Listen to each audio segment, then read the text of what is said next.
Salam saudaraku, mari kita ikuti sharing kebenaran dinyatakan. Yesus Kristus sebagai kegenapan hukum Taurat. Nah, ini tujuan dia juga turun ke bumi sebagai kegenapan hukum Taurat. Ya, ini penting sekali. Roma 10 ayat 4 berkata, sebab Kristus adalah kegenapan hukum Taurat, sehingga kebenaran diperoleh tiap-tiap orang yang percaya. Jadi Kristus itu kegenapan. Kan tidak heran kita waktu di salib itu dia katakan tetelestai, ya, tetelestai. Nanti kita lihat. Jadi Kristus mati di kayu salib itu adalah sebagai kegenapan hukum Taurat. Nah, Roma 7 ayat 4. Sebab itu, saudara-saudaraku, kamu juga telah mati. Nah, kalau Kristus mati, kita juga telah mati. Karena waktu Adam jatuh dalam dosa, Hawa memetik buah itu sudah mati. Artinya kehilangan kemuliaan Allah, terpisah dengan Tuhan. Ya. Jadi sebab itu saudara-saudaraku, kamu telah mati bagi hukum Taurat. Nah, jadi kegenapan hukum Taurat sudah digenapi, jadi kita pun telah mati bagi hukum Taurat, ya. Oleh apa? Tubuh Kristus. Ya, waktu dia menjadi manusia, tubuh Kristus yang manusia, yang daging itu, supaya kamu menjadi milik orang lain, yaitu milik dia, Kristus, yang telah dibangkitkan dari antara orang mati, agar kita berbuah bagi Allah. Ya, supaya kita mengenal dia lebih dalam dan lebih dalam, kemudian Tuhanlah yang terpancarkan, Tuhanlah yang mengalir melalui kita semua. Itulah dikatakan berbuah bagi Allah. Ya, mengenal dia lebih dalam, kemudian mengalirlah Tuhan melalui kita. Nah, Efesus 2 ayat 15 berkata, sebab dengan matinya sebagai manusia, yang tadi dia jadi manusia, ia telah membatalkan hukum Taurat. Jadi dengan tegas Alkitab berkata telah membatalkan hukum Taurat dengan segala perintah dan ketentuannya untuk menciptakan keduanya, yaitu baik bangsa Yahudi maupun non-Yahudi, menjadi satu manusia baru di dalam dirinya. Nah, inilah menjadi satu manusia baru di dalam dirinya. Inilah yang dikatakan penggenapan dari yang tadi. Marilah kita menjadikan manusia segambar dan serupa dengan kita. Nah, yang dikatakan tadi segambar dan serupa kita itulah satu manusia baru di dalam Kristus. Nah, dan dengan ini mengadakan damai sejahtera.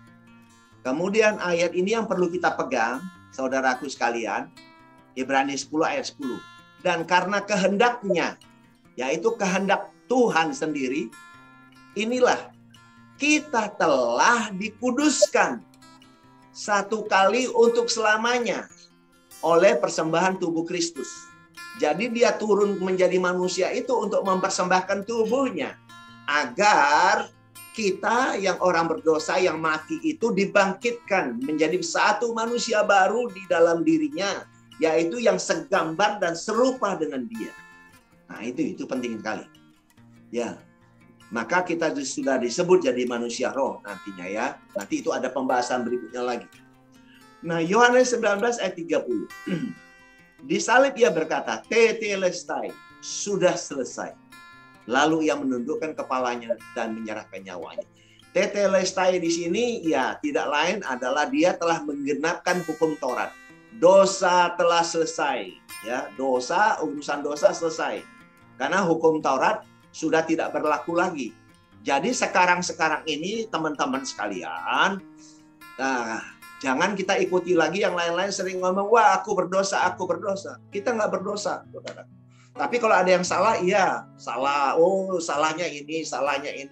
Dia melakukan kesalahan ini. Oh iya salah. Misalnya kalau ada orang melakukan menjadi seorang koruptor, salah kan? Itu bukan dosa, salah, ditangkap polisi, dipenjarakan misalnya, ya, dipenjarakan. Tapi kita jangan lagi menyebutnya dosa, karena urusan dosa sebetulnya sudah selesai. Sesuai dengan firman Tuhan ini, ya. Urusan dosa sudah selesai. Ya, jadi kita banyak kesalahan-kesalahan yang dilakukan manusia. Tapi bukan lagi dosa, karena urusan dosa sudah selesai. Tetelestai, hukum Taurat. Karena hukum Taurat ditambahkan supaya dosa manusia melimpah. Tapi oleh karena kasih karunia Allah, semuanya selesai. Itu ya. Jadi kita banyak kesalahan, mungkin kita melakukan kesalahan, tapi jangan sebut lagi aku orang berdosa. Kita bukan orang berdosa. Kita adalah orang kudus di dalam Kristus. Nah, ini harus kita tangkap ini. Karena kalau enggak, ngapain dia turun ke bumi? Ngapain dia mati di kayu salib? Saudaraku, selanjutnya adalah kesimpulan dari video 1, video 2, video 3, video 4. Dan yang ini adalah video kelima dari satu tema, yaitu menjadi manusia sebagai juru selamat. Selamat mengikuti. Nah, ini kesimpulan, sahabat sekalian, kesimpulan. Karena dosa, ya, kesimpulan nomor 7, kesimpulan. Karena dosa manusia, ya, dosa manusia sebelumnya nih telah kehilangan kemuliaannya. Jadi sekarang kita nggak bicara itu lagi. Ini sebetulnya waktu itu, ya, waktu Yesus mati di kayu salib. Sebelum Yesus mati di kayu salib, manusia itu kehilangan kemuliaan Allah. Dari Adam itu semua sampai kepada Yesus waktu itu, ya, mereka kehilangan kemuliaan Allah karena dosa. Jadi ini sudah selesai, ya, ceritanya sudah selesai. Karena dosa manusia sebelumnya, ya, sebelum Yesus mati di kayu salib itu, ya, itu telah kehilangan kemuliaan Allah. Tapi dengan Kristus lahir, mati di salib, semuanya selesai. Nah, ini harus kita pahami nih. Jadi jangan kita tarik-tarik sampai sekarang. Ini udah selesai ceritanya. Nah, karena kasihnya, ia menjadi manusia. Nah, karena kasihnya Allah, tadi kan 1 Petrus 1 ayat 20 berkata kan, sebelum dunia ada, dia sudah ada. Karena kamu, ya, karena kamu dia turun, gitu ya. Karena orang-orang zaman waktu itu dia turun ke bumi. Nah, karena kasihnya, ia menjadi manusia sebagai juru selamat. Dan ini adalah inisiatif Tuhan sendiri, bukan permintaan manusia. Inisiatif Tuhan sendiri. Itu agenda dia, ya, perencanaannya Tuhan sudah seperti itu. Nah, baru yang keempat, dengan tebusan korban dirinya, maka Yesus Kristus telah menggenapkan hukum Taurat. Jadi Tuhanlah yang menggenapkan hukum Taurat. Jadi nggak ada dosa, selesai urusan dosa. Ya, kalau salah ya memang ada yang salah, tapi bukan urusan dosa, udah selesai.